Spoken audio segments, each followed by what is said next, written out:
டிஎன்பிஎஸ்சியிலேருந்து நமக்கு TNEB எக்ஸாமுக்கான notification வெளியாகிருக்கு. இப்போ என்னென்ன டேட்டு, என்னைக்கு எக்ஸாம் வருது, என்னென்ன குவாலிஃபிகேஷன், எவ்வளோ சேலரி, அதெல்லாம் தான் வந்து இந்த வீடியோவில் ப்ரீஃபாக பார்க்க போகிறோம். இது வந்து ஒரு கம்பைன்ட் டெக்னிக்கல் சர்வீஸ் எக்ஸாமினேஷன். இது வந்து ஒரு ஐடிஐ லெவலுக்கான எக்ஸாமினேஷன். இப்போ வந்து நம்ம என்ன பார்க்க போகிறோன்னா, இந்த நோட்டிஃபிகேஷன் வந்து என்னைக்கு வெளியாகிருந்துன்னா 3/9/2025 வந்து நோட்டிஃபிகேஷன் வெளியான நாள். அப்புறம் நம்ம வந்து இந்த எக்ஸாமுக்கு அப்ளை பண்ண வேண்டிய லாஸ்ட் டேட் வந்து 2/10/2025 அன்னைக்கு வந்து நம்ம வந்து அப்ளை பண்ண வேண்டிய லாஸ்ட் டேட்டு. நம்ம வந்து அப்ளை பண்ண அப்ளிகேஷனில் ஏதாச்சும் கரெக்ஷன் பண்ணணுன்னா அதுக்கு வந்து டேட் கொடுப்பாங்க. 6/10/2025 8/10/2025 வரைக்கும் நம்ம வந்து நம்ம கொடுத்த அப்ளிகேஷனில் ஏதாவது கரெக்ஷன்ஸ் இருந்துச்சுன்னா கரெக்ஷன் பண்ணலாம். இப்போ வந்து எக்ஸாம் டேட்டும் டைமும் வந்து எப்போன்னு பார்க்க போகிறோம். இதில் மொத்தம் நமக்கு 2 பேப்பர் இருக்குது, சப்ஜெக்ட் பேப்பர். ஃபஸ்ட்டு பேப்பர் வந்து என்னதுன்னா Tamil eligibility test, general studies, aptitude and mental ability இதெல்லாம் இருக்கும். 2வது பேப்பர் வந்து நம்ம ட்ரைட் பேப்பரு, எலக்ட்ரிஷியன் அண்ட் ஒயர்மேனுக்கானது. இதோட எக்ஸாம் டேட் வந்து என்றைக்குன்னா 16/11/2025. பேப்பர் 1 வந்து காலையில் 9:30 மணிலேருந்து 12:30 மணி வரை நமக்கு நடக்கும். பேப்பர் 2 வந்து ட்ரைடுக்கான எலக்ட்ரிஷியன் அண்ட் ஒயர்மேன் எக்ஸாமு. இதுவும் வந்து அன்றைக்கி 16/11/2025 மத்தியானம் 2:30 மணிலேருந்து 5:30 மணி வரை நடக்கும். ஒரே நாளில் தான் நமக்கு வந்து 2 எக்ஸாமே மார்னிங்கும் ஈவினிங்கும்ட்டு எக்ஸாம் வந்து நடந்துகிட்ருக்கு. இப்போ வந்து இதுக்கான குவாலிஃபிகேஷன்ஸ் என்ன, எப்படி இது பண்ணணுங்கிறத பற்றி தான் பார்க்க போகிறோம் அடுத்ததாக. இப்போ வந்து என்ன பார்க்க போகிறோன்னா, எந்த போஸ்ட்டுக்கு வந்து நம்ம அப்ளை பண்ண போகிறோம், எவ்வளோ வேக்கன்சி இருக்குதுன்னு பார்க்கலாம். இது வந்து ஒரு அசிஸ்டன்ட் போஸ்ட்டு, கல உதவியாளருக்கான வந்து போஸ்ட்டு தான் வந்து இது. இதுக்கு வந்து தமிழ்நாடு பவர் டிஸ்ட்ரிபியூஷன் கார்ப்பரேஷன் லிமிட்டில் இருந்தால் நமக்கு வந்து எக்ஸாம் போடுவாங்க. நம்பர் ஆஃப் வேக்கன்சி மொத்தம் எத்தனை இருக்குன்னா வந்து 1794 வேக்கன்சிஸ் இருக்குது. லெவல் ஆஃப் பே வந்து நமக்கு எவ்வளோனா 18,800 59,900 வரை வந்து நமக்கு சேலரி வந்து கிடைக்கும். இதுதான் வந்து இதில் கொடுத்துருக்காங்க. அப்புறம் ஏஜ் லிமிட் வந்து அடுத்தது பார்க்கலாம். 1/7/2025 அந்த நாளில் வந்து நம்ம 18 வயசு வந்து பூர்த்தி ஆகிருக்கணும், 18 வயசு முடிஞ்சிருக்கணும் 1/7/2025 பொறுத்தவரை. அப்புறம் வந்து இப்போது மேக்ஸிமம் ஏஜ் வந்து ஷுட் நாட் ஹாவ் கம்ப்ளீட்டட் 32 வயசுக்கு மேலே வந்து 32 வயசு வந்து கம்ப்ளீட் ஆனவங்க வந்து இதுக்கு எலிஜிபிளாக இருக்க மாட்டாங்க. இப்போது ஏஜ் கன்செஷனில் வந்து persons with benchmark disability பேஷண்ட்ஸ்க்கு வந்து 42 வயசு வரையும், எக்ஸ் சர்வீஸ் மேனுக்கு வந்து 50 வயசு வரையும், டிஸ்ட்ரிபியூட்டட் உமனுக்கு வந்து 37 வயசு வரையும் வந்து அப்ளை பண்ணிக்கலாம்.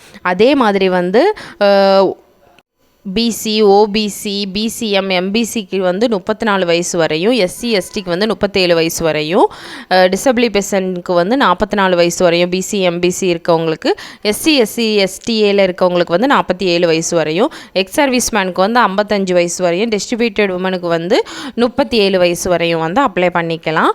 இதுதான் வந்து இதில் கொடுத்துருக்காங்க. இந்த ஏஜ் கன்செஷனில் தான் வந்து நம்ம அப்ளை பண்ண முடியும். மொத்தம் வந்து 1794 போஸ்டிங் இருக்குது. அடுத்ததாக வந்து என்ன கொடுத்துருக்காங்கன்னா, இதில் என்னென்ன சர்டிஃபிகேட்ஸ் வந்து நம்ம அட்டாச் பண்ணோன்னா, நம்மளுடைய எஸ்எஸ்எல்சி அதாவது 10th மார்க் ஷீட்டு, இல்லைனா 12th மார்க் ஷீட்டு, ஐடிஐ படிச்சிருக்க certificate, birth certificate, consolidated mark sheet, இந்த மாதிரி இதெல்லா சர்டிஃபிகேட்ஸையும் வந்து இது கூட சேர்த்து வந்து நம்ம என்ன பண்ணணும், அப்லோட் பண்ணணும். இதில் எந்த ஒரு சர்டிஃபிகேட்ஸ் வந்து நம்ம விட்டாலும் நம்மளோட ஃபார்மை வந்து ரிஜெக்ட் பண்ணிடுவாங்க. அதுதான் வந்து இதில் கொடுத்துருக்காங்க. ஸோ நம்ம அப்ளை பண்ணும்போது இதில் கேட்டிருக்க எல்லா சர்டிஃபிகேட்ஸையும் வந்து கண்டிப்பாக நம்ம வந்து என்ன பண்ணணும்னா இது கூட சேர்த்து அட்டாச் பண்ணி அப்லோட் பண்ணணும். கண்டிப்பாக அதை வந்து பண்ணணும். இப்போ வந்து என்னென்ன பேப்பர், அப்புறம் எவ்வளோ மார்க்கு, ஃபஸ்ட் பேப்பருக்கு எவ்வளோ மார்க்கு, செகண்ட் பேப்பருக்கு எவ்வளோ மார்க்கு அதை பார்க்க போகிறோம். தமிழ் எலிஜிபிலிட்டி டெஸ்ட் வந்து எஸ்எஸ்எல்சி லெவலில் வந்து 100 கொஷின்ஸ் கேட்பாங்க. அது வந்து மொத்தம் 150 மார்க்கு. இதில் வந்து எஸ்சி, எஸ்சிஏ, பிசி, பிசிஎம் எல்லோரும் வந்து 60 மார்க்ஸ், மினிமம் குவாலிஃபிகேஷன் 60 இருக்கணும். அதர்ஸும் வந்து 60 தான். இது வந்து 3 மணி நேரம் நடக்கும். தமிழ் எலிஜிபிலிட்டி டெஸ்ட்டு, ஜென்ரல் ஸ்டடீஸ்ட்டு, ஆப்டிடியூடு எல்லாமே சேர்த்து 3 மணி நேரம். இப்போ ஜென்ரல் ஸ்டடீஸ் மட்டும் 75 மார்க்குக்கு வந்து கொஷின் இருக்கும். ஆப்டிடியூட் அண்ட் மெண்டல் எபிலிட்டி வந்து ஒரு 25 மார்க்குக்கு கேட்பாங்க.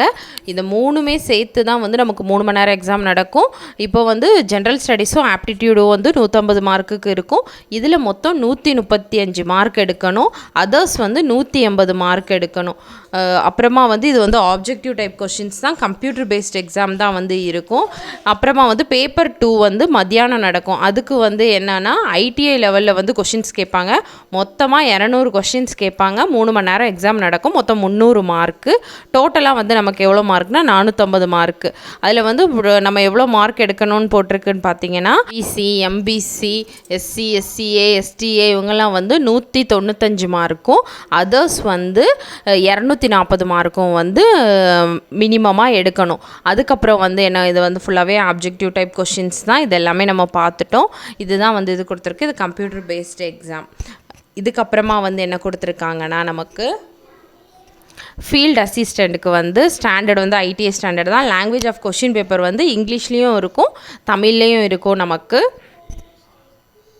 அப்புறமா நம்ம அப்ளைலாம் பண்ணி முடித்த பிறகு நமக்கு ஹால் டிக்கெட் எலிஜிபிளான கேண்டிடேட்ஸ்க்கு வந்து ஹால் டிக்கெட் வந்து www.tnbscexam.com அந்த வெப்சைட்டில் தான் வந்து நமக்கு வரும். அதுலேருந்து நம்ம டவுன்லோட் பண்ணி ஹால் டிக்கெட் வந்து எடுத்துக்கணும். இதுதான் வந்து இந்த நோட்டிஃபிகேஷனில் கொடுத்துருக்காங்க. என்னென்ன டேட் வந்து இம்பார்ட்டன்ட், என்றைக்கு எக்ஸாம் நடக்குது, என்றைக்கு வந்து அப்ளை பண்ண வேண்டிய லாஸ்ட் டேட்டு, சேலரி, அப்புறம் எக்ஸாமுக்கு என்னென்ன கொஷின்ஸ் வந்து எவ்வளோ மார்க்ஸ் கேட்பாங்க, இப்படிங்கிற மாதிரி இது வந்து டிஎன்பிஎஸ்சியில் நடத்தக்கூடிய டிஎன்இபிக்கான நோட்டிஃபிகேஷன் தான் இது. இதில் ஏதாச்சும் உங்களுக்கு டவுட் இருந்துச்சுன்னா மறக்காமல் நம்ம சேனலை வந்து கமெண்ட் பண்ணுங்கள். நான் வந்து அதுக்கான ரிப்ளை வந்து உங்களுக்கு கொடுக்குறேன்.